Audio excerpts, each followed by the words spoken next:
স্বাগত দীপ্ত সংবাদে আপনাদের সাথে আছে আমি মোহাম্মদ ইফতেখার। আসন্ন টি-20 বিশ্বকাপের জন্য বাংলাদেশ দল ঘোষণা করা হবে আজ। এই মুহূর্তে রাজধানীর মিরপুরে বিসিবির মিডিয়া সেন্টারে আছেন সহকর্মী তৌসিয়া ইসলাম। তার কাছে জানবো সবশেষ তথ্য। তৌসিয়া, বিসিবি কখন দল ঘোষণা করবে আর সম্ভাব্য একাদশ সম্পর্কে কিছু জানতে পেরেছেন কিনা জানাবেন।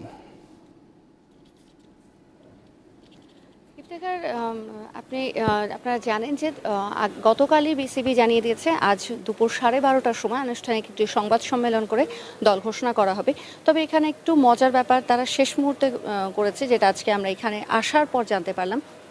বারবার করেই বলা হয়েছিল যে আসন্ন টি-20 বিশ্বকাপের জন্য 15 সদস্যের যে চূড়ান্ত দল সেটি ঘোষণা হওয়ার কথা, কিন্তু গতকাল রাতে একটা আলোচনা চলে এসেছে যে যেহেতু রিপোর্ট তাসকিন আহমেদের রিপোর্টের জন্যই মূলত অপেক্ষা করে একদিন পিছিয়ে দল ঘোষণা করা হচ্ছে।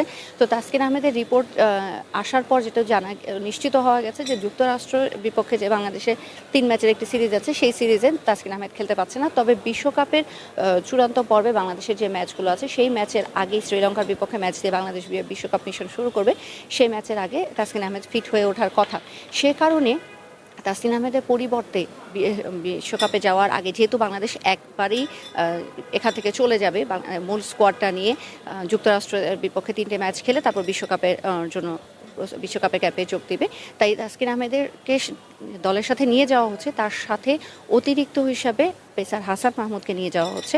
তিনি যুক্তরাষ্ট্রের বিপক্ষে সিরিজে খেলবেন, সেই সাথে বিশ্বকাপ স্কোয়াডে স্ট্যান্ড বাই হিসাবে থাকবেন। সেই সাথে আরেকটি মজার চমক যেটি বিসিবি দিয়েছে সেটি হলো, আপনারা জানেন যে গত প্রায় বছর খানেক যাবৎ আমাদের যে রেগুলার যে ওপেনার লিটন দাস উনি মোটেই ফর্মে নেই। তার অফ ফর্মের কারণে দলকে বারবারই ভুগতে হয়েছে।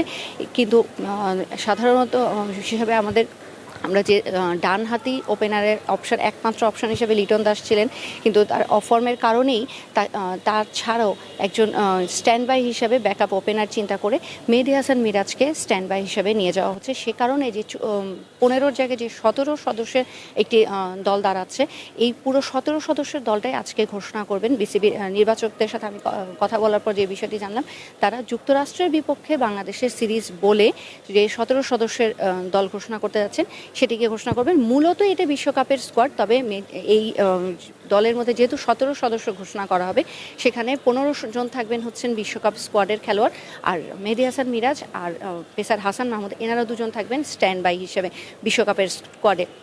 সে কারণে তাসকিন আহমেদ বিশ্বকাপে খেলবেন, তাসকিন আহমেদকে রাখার জন্যই যে আলোচনাটা হচ্ছিল সেই আলোচনাটার আপাতত সমাপ্তি। তাসকিন আহমেদ বিশ্বকাপে খেলছেন, তবে পেসার হাসান মাহমুদকে আমরা পাচ্ছি। সেক্ষেত্রে আরেকটি বড় চমক হিসাবে দেখা যেতে পারে, সেটি হলো সাইফুদ্দিন আহমেদকে, পেসার সাইফুদ্দিনকে যে বারবার করা হচ্ছিল যে উনি হয়তো দলে ফিরছেন, শেষ মুহূর্তে হয়তো সাইফুদ্দিনের কপালে শিখে ছিটছে না, সাইফুদ্দিনকে হয়তো আমরা বিশ্বকাপে পাবো না।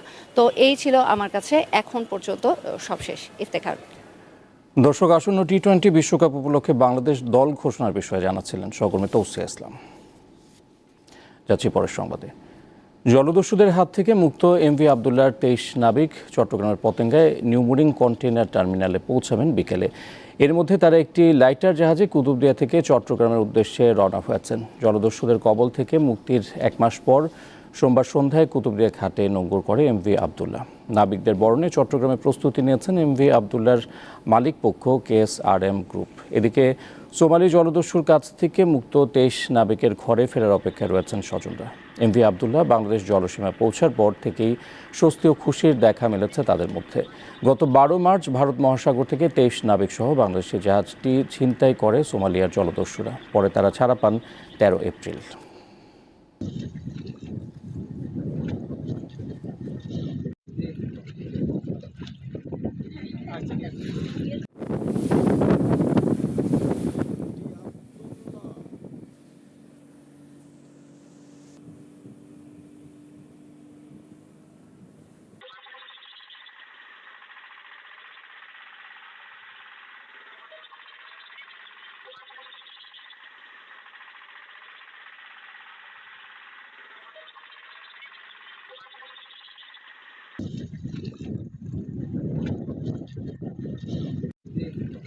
দর্শক, এই বিষয়ে বিস্তারিত জানাতে চট্টগ্রাম থেকে এই মুহূর্তে আমাদের সঙ্গে যুক্ত হচ্ছেন রুনা আনসারি।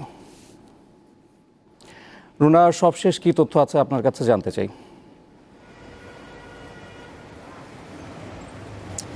ইফতেখার, আমরা কিছুক্ষণ আগে যে জাহাজের 23 জন নাবিকের ক্যাপ্টেনের সাথে কথা বলেছি। তিনি বলেছেন এখন থেকে ঠিক 20 মিনিট আগে তারা চট্টগ্রামের উদ্দেশ্যে রওনা করেছেন জাহানমণি জাহাজের লাইটারের জাহাজের মাধ্যমে, এবং তারা হয়তো আজকে বিকেল 3টা থেকে 3:30টার মধ্যে চট্টগ্রামের নিউ মোরিং কন্টেনার টার্মিনালে এসে পৌঁছানোর পরে মূলত আজকে চট্টগ্রাম বন্দরের চেয়ারম্যান এবং সিটি কর্পোরেশনের মেয়রও উপস্থিত থাকতে পারে এমনটা আমরা খবর পেয়েছি। তবে বন্দর চেয়ারম্যান উপস্থিত থাকবেন এবং সেই সাথে জাহাজের যে মালিক পক্ষ কেএসআরএম গ্রুপের যারা কর্তৃপক্ষ রয়েছেন, যারা মালিক পক্ষ রয়েছেন, তারা সকলেই উপস্থিত থাকবেন। উপস্থিত থেকে তাদেরকে তারা এখানে একটি সম্বর্ধনা বলা যায়, যেহেতু তারা খুব সফল এবং সুস্থ অক্ষত অবস্থায় ফিরে আসছেন, সেটির জন্য তাদেরকে এখানে ফুলেল শুভেচ্ছা জানিয়ে তাদেরকে রিসিভ করা হবে। রিসিভ করার পরেই তারা পরিবার পরিজন যারা উপস্থিত থাকবেন, পরিবার পরিজনের সাথে নিজ নিজ ঘরে ফিরে যাবেন। এই পর্যন্ত এটুকু প্রস্তুতি রেখেছে। তবে গতকাল পর্যন্ত আমরা যেটি জানতাম, কেএসআরএমের যে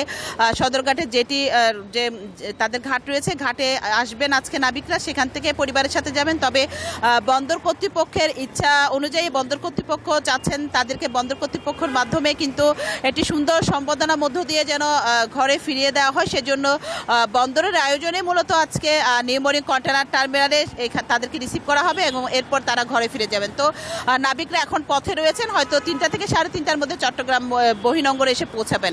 ইফতেখার। দর্শক সহকর্মী রুনা আনসারী এতক্ষণ যুক্ত ছিলেন আমাদের সঙ্গে। চট্টগ্রাম থেকে সরাসরি হজ ফ্লাইট চালু হয়েছে আজ মঙ্গলবার ভোর 4টায়। চট্টগ্রাম থেকে 419 জন হজ যাত্রী নিয়ে মদিনার উদ্দেশ্যে যাত্রা করে বিমান বাংলাদেশ এয়ারলাইন্সের একটি ফ্লাইট। এটি উদ্বোধন করেন Chattogram city mayor M Rezaul Karim Chowdhury. Chattogram Shah Amanat আন্তর্জাতিক বিমানবন্দরে আয়োজিত অনুষ্ঠানে জানানো হয়, এবার চট্টগ্রাম থেকে বাংলাদেশ বিমান 22টি হজ ফ্লাইটের 8,000 হজযাত্রী পরিবহন করবে। এর মধ্যে সরাসরি 2টি ফ্লাইট মদিনা এবং 20টি ফ্লাইট জেদ্দা অবতরণ করবে। চট্টগ্রাম থেকে আগামী 9 জুন সবশেষ হজ ফ্লাইট যাবে। চট্টগ্রামের প্রথম ফিরতি হজ ফ্লাইট পৌঁছাবে 27 জুন। ষষ্ঠ উপজেলা পরিষদ নির্বাচনের দ্বিতীয় ধাপে 160 উপজেলায় ভোট হবে 21 মে। প্রচারণায় ব্যস্ত সময় পার করছেন প্রার্থীরা। পোস্টার টাঙানোর পাশাপাশি চলছে মাইকিং ও জনসংযোগ। দ্বিতীয় ধাপে পিরোজপুরের কাউখালী ও নেসারাবাদে 6টি পদের বিপরীতে প্রতিদ্বন্দ্বিতা করছেন 22 জন। গরম উপেক্ষা করে ভোটারদের দ্বারে দ্বারে যাচ্ছেন তারা, দিচ্ছেন নানা প্রতিশ্রুতি। নওগাঁর রানীনগরে এবার সবচেয়ে বেশি প্রার্থী প্রতিদ্বন্দ্বিতা করছেন। এ উপজেলায় চেয়ারম্যান পদে 9 জন, ভাইস চেয়ারম্যান পদে 7 জন ও মহিলা ভাইস চেয়ারম্যান পদে 5 জন প্রার্থী প্রতিদ্বন্দ্বিতা করছেন। জনসংযোগের পাশাপাশি সামাজিক যোগাযোগ মাধ্যমে চলছে প্রচারণা। আন্তর্জাতিক প্রসঙ্গ। ভারতের মুম্বাইয়ে ধূলি ঝড়ে 100 ফুট উচ্চতার একটি বিলবোর্ড ভেঙে প্রাণ গেছে 14 জনের। এতে আহতের সংখ্যা 70 জনের বেশি। স্থানীয় সময় সোমবার সন্ধ্যায় ঘটনা ঘটে। বিলবোর্ডটি একটি জ্বালানি স্টেশনের উল্টো পাশে ছিল। ঝড়ের সময় বিলবোর্ডের লোহার কাঠামোটি ও স্টেশনের উপর আছড়ে পড়ে। গাড়ি আর মোটরসাইকেল সহ অনেকেই এর নিচে চাপা পড়েন। ঘটনার পর ন্যাশনাল ডিজাস্টার রেসপন্স ফোর্স উদ্ধার তৎপরতা চালায়। মহারাষ্ট্রের মুখ্যমন্ত্রী একনাথ শিন্ডে জানিয়েছেন, আহতদের চিকিৎসা দিবে রাজ্য সরকার। নিহত প্রত্যেকের পরিবার পাবে 5 লাখ রুপি। গাজার একটি শরণার্থী শিবিরে ইসরায়েলি বিমান হামলায় কমপক্ষে 14 জন নিহত হয়েছে। হামলায় আহত হয়েছে আরও অনেকে। গাজার মধ্যাঞ্চলীয় নুসেইরাত শরণার্থী শিবিরের একটি ভবনে হামলা চালায় ইসরায়েল। নিহতের মধ্যে শিশুও রয়েছে। হামলার পর ইউনিসেফ গাজায় বেসামরিক নাগরিকদের লক্ষ্য করে হামলা বন্ধের আহ্বান জানিয়েছে। বিশেষ করে শিশুদের নির্বিচারে হত্যা বন্ধ করারও আহ্বান জানায় জাতিসংঘের শিশু বিষয়ক সংস্থা। এদিকে গাজার স্বাস্থ্য মন্ত্রণালয় জানিয়েছে, গত অক্টোবর থেকে নিহত ফিলিস্তিনিদের সংখ্যা 35,091 জনে পৌঁছেছে।